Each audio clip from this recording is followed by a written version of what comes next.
office of the Deputy Commissioner in UI, along with the other health officials out here. So we had a review meeting and we reviewed the entire situation of the state.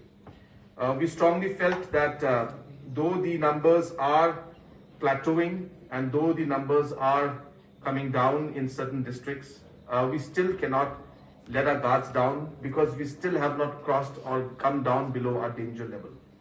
So therefore, in the cabinet today, we have decided that a lockdown, at least in East Khasi Hills, we have decided in terms of the district where it was most prevalent and the numbers are the highest today, that East Khasi Hills, the lockdown will continue.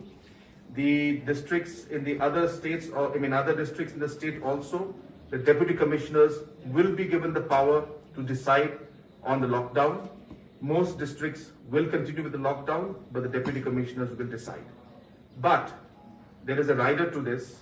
While continuing the lockdown, we also understand that people's livelihood are being affected a lot.